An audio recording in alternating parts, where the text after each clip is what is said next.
I'm going to start today's video with a wee precursor. For all you keyboard warriors out there, before you get excited and you start typing away, putting your little comments, this video is specifically talking about hypertrophy, so the building of muscle. So don't get carried away, alright? Yeah. Please tell me that I can't, that I won't, that I fail, that I'll never make it out, yeah. Please tell me all the bad, never good, fill my head full of every single doubt, yeah. Please say any negative thoughts, I pop off when I hear people say I cannot. I get off to the thought of proving everyone wrong, I won't stop to the top. I have put out a few wee videos recently, just shorts, talking about muscle building specifically, so hypertrophy, and little things to help you with your muscle building journey. Now, one of the things that has given rise to some comments and we'll say some discussion amongst a certain demographic of people who watch my shorts is the statement I said about 5 to 30 reps is the range where you will grow muscle. Now, this is backed by a lot of papers. This is not just me making stuff up. The papers show that as little as 5 reps and up to 30, and even some papers are showing 40 reps will induce hypertrophy. Now, I don't need people to leave messages, but leave your messages because it helps me out. If you've got nothing better to do with your time, leave your messages. I don't need you to tell me that this isn't right because there's different types of muscle fibers, and if you want to build strength, then you should be doing it in the lower ranges, and if you want power, you have to do it in lower ranges, and if you want to do endurance, then that's when you do it in higher ranges. So saying that all these rep ranges leads to muscle growth is incorrect, and you don't know anatomy and stuff like that. I'm like, oh my God. One, I did not talk about power, strength, endurance. I specifically talked about hypertrophy, and when you look at the research, hypertrophy can be achieved in these broad ranges of repetitions. So wind your necks in, read some research, especially people who tell me that I went to a college for monkeys. That was very pleasant of you to say such a nice thing to me when you don't know me. And the university I went to was actually a very good university. And believe it or not, the university I went to and studied at, they taught me that calories do exist. Unlike what this person who thinks I went to a college for monkeys seems to think that calories don't matter and they're all a fad. And if they were such a big thing, why don't doctors issue calorie counting? Like, I mean, that says it all. That's the caliber of person who's calling me a monkey. Enough said, eh? So, yeah, 5 to 30 reps. That is the repetition range. Now, how do we know what exercise to put into that range? Well, that's where it gets a little bit more interesting, shall we say. Not necessarily complicated, but it's where we can put some more thought into it. Now, in a short video where I'm putting out, and I've got 15, 20 seconds just to get a little message across, I clearly cannot go into all the details of this. And if you want to know more, then just ask a question. You say, Roderick, what 5 to 30 seems like a big range. How can that be the case? And I would let you know. So that's why I'm doing this video now, to let you all understand why this 5 to 30 range matters.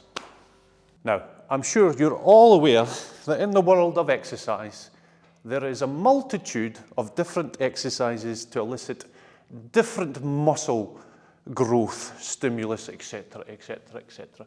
Now, one of those exercises is a back squat, yeah, as I am doing right now.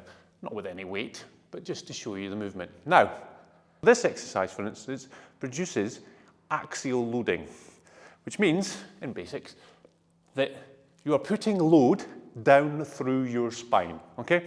Now, this is a very specific type of loading, which leads to quite a lot of strain on the central nervous system. So it becomes very taxing on your body and your muscles, particularly your legs, obviously, because that's what you're training. Now, axial loading means that it becomes very horrible to do heavy repetitions at high rep ranges. So you would not be wanting to do your back squats at the 30 rep range, yeah?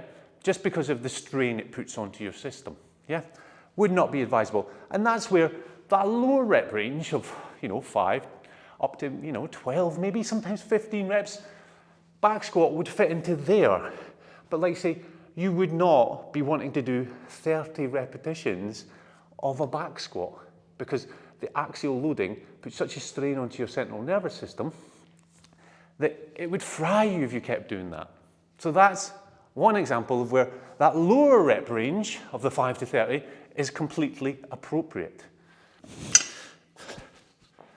Now, if we were to consider another exercise which targets the triceps, for instance, so if we used a skull crusher exercise, whatever variation you like, whether you're going behind the head, you're going to the skull, or down to the throat, whichever variation you like, that is fine, yeah? But we know that the triceps respond well to higher repetition exercises.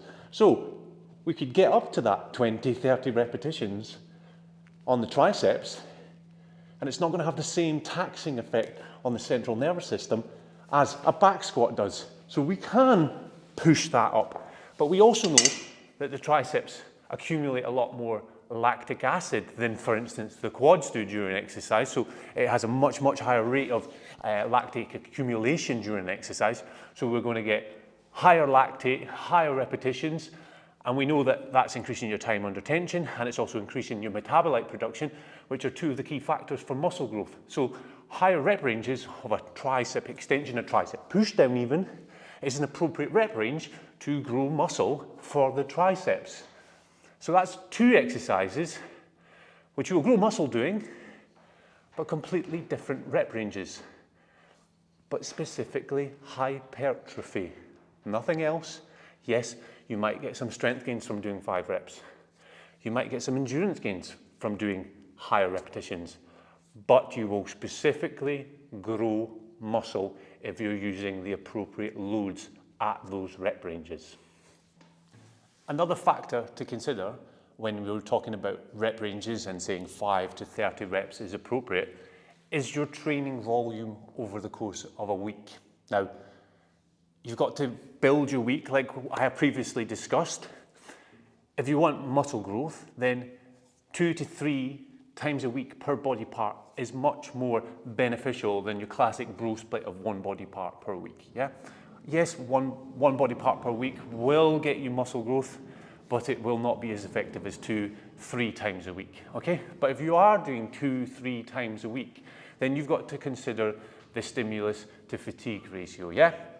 So you can't continually do heavy, low reps throughout the week because you will just fry yourself. So you want to balance that. So you will, as you go through the week, change the rep range. So you can reduce the load, but increase the repetitions, still being within that rep range. So you're not fatiguing your central nervous system as much, and therefore you're still getting the maximum benefit for muscle growth. Nothing else we're looking at, just muscle growth. So to sum it all up, 5 to 30 reps is 100% the rep range you can use to grow muscles. But you have to factor in 1, the exercise that you are choosing. Yes. 2, the muscle group that you are wanting to train. And 3, the volume of your training across the course of a week. That will dictate where in the range you choose to perform the repetitions. Yeah? So don't come at me with all your rubbish comments telling me that I'm not right and I don't understand anatomy. I understand it very, very well, okay? For you who do appreciate what I put out there, thank you very much. Thank you for the people who do leave nice comments. Keep leaving them. If you enjoyed this, my bit of a rant today, yeah, been one of those weeks. Like, comment, subscribe. More videos, more content coming weekly as I have been doing recently. And I'll see you in the next one. Big love.